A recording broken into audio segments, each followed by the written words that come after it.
Nebaidies iet prom. Biju precējusies 10 gadus. Nonācu pie tā, ka zaudēju sevi. Bija depresija. Biju vietā, kur Dieva roka nebija. Depresija, atkarība no cukura, jutos bez mērķa, nebija vēlmes celties no gultas. Staigāju autopilotā bez emocijām, sakauta un tumšā vietā. Nonācu punktā, kad Dievam saku, ka tā vairs nespēju, tā nav dzīve. Es dzīvoju ramdanu dzīvesveidu. Vecāki konsultēja mani. Es lūdzu gavēju par atjaunošanu, un ikreiz, kad gavēju, lai attiecības strādātu, šķita, ka kļūst arvien trakāk. Kļuva toksiskākas. Es nebiju es pati vairs. Dievs sāka runāt par iziešanu, Ecihēla 12, 1-15. Un pār mani atkal nāca tā kunga vārds. Cilvēka bērns, tu dzīvo stūrgalvīgas cilts vidū. Tiem ir acis, lai redzētu, bet tie neredz. Tiem ir ausis, lai dzirdētu, bet tie nedzird, jo tie ir pretestības pilna cilts. Tādēļ cilvēka bērns ņem ceļa somu un ej projām pašā dienas laikā viņu acu priekšā un pārēj viņu acu priekšā no savas dzīves vietas uz citu vietu. Varbūt tad tie nāks pie atziņas, ka tie ir pretestības pilna cilts. Iznes visas savas mantas, it kā tās būtu ceļas piederumi dienas laikā viņu acu priekšā. Bet tu pats viņu acu priekšā vakarā ej projām, kā iziet ik viens, kas dodas ceļā. Izlauz sienā viņu acu priekšā spraugu un izej pa to. Viņu acu priekšā ņem savu ceļa piederumus uz saviem pleciem un aizej projām tumsā. Apklāj savu vaigu, ka tu neredzi zemi, jo es gribu tevi darīt par zīmi Izraēla namam. Es darīju, kā man bija pavēlēts. Savas mantas es iznesu kā ceļa piederumus ārā dienas laikā, un vakarā es izlauzu sienā spraugu. Es iznesu tumsā savus ceļa piederumus, ņēmu tos uz saviem pleciem viņu acu priekšā un gāju projām. Nākamā rītā pār mani nāca tā kunga vārds. Cilvēka bērns vai Izraēla nams, šī stūrgalvīgā cilts, tev nejautāja, ko tu dari? Saki tiem tā, saka Dievs, tas kungs.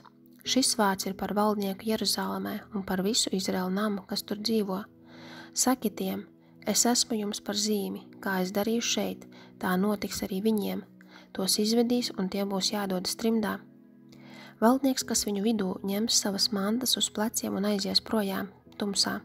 Viņš izlauzīsies pa spraugu cauri sienai, lai pa turien aizietu.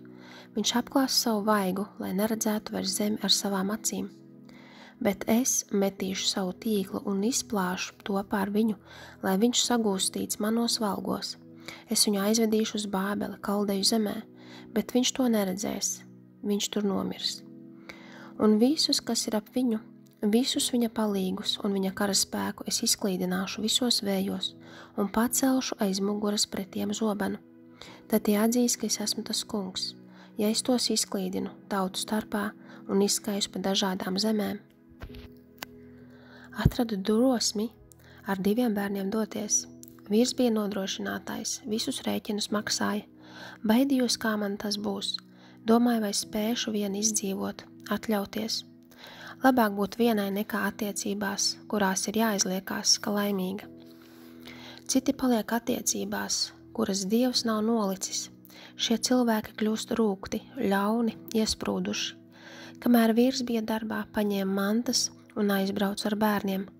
Pavisam bija 3 reizes, kad gāju prom un atgriezos, un tikai 3. reizē sapratu, ka to vairs negribu. Nekas nemainās. Es teicu Dievam, es nezinu, ko darīt, bet uzticos tev. Visas 3 reizes bija no Dieva vadība. Vārds, ka jādodas prom. Es zināju, ka tas ir Dievs, kas stumj mani ārā. Dievs gādāja ar visu nepieciešamo, ar dzīvokli un visām pārējām dzīves vietām, kas bija nepieciešamas. Tiklīdz izdarīju izvēli un aizgāju pavisam, nāca svētības. Nauda bija vairāk, nauda pievilkās pie manis kā pie magnēta. Svētības tika izlietas pār manu dzīvi.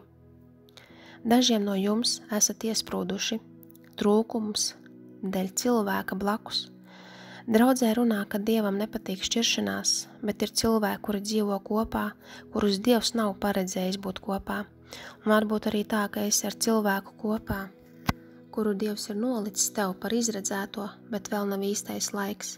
Tas cilvēks ir nenobriedis, greizsirdīgs par taviem panākumiem, kontrolē, un Dievs var likt atdalīties, lai viņš var strādāt pie tā cilvēka, lai vēlāk varētu savest kopā. To, ko Dievs savienojis, to cilvēkam nebūs šķirt. Pajautā sev, vai šīs attiecības, kurās tu esi, vai Dievs tās ir salicis kopā. Ja nav, tad kāpēc tu vēl esi tajās? Tu bloķē pati savas svētības. Tu paildzini savas ciešanas. Iedrošini nebaidīties iet prom. Tavs brīnums ir otrā pusē bailēm.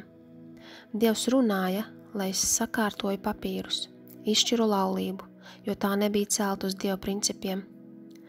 Izšķirt, sadzīt un tad celt no jauna.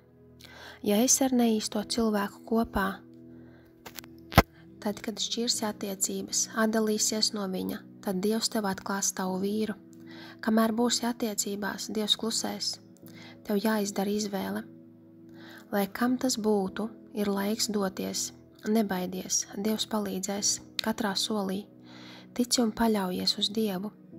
Svētības nāks tev pakaļ. Esmu tam lieciniece. Nebaidies sākt no sākuma.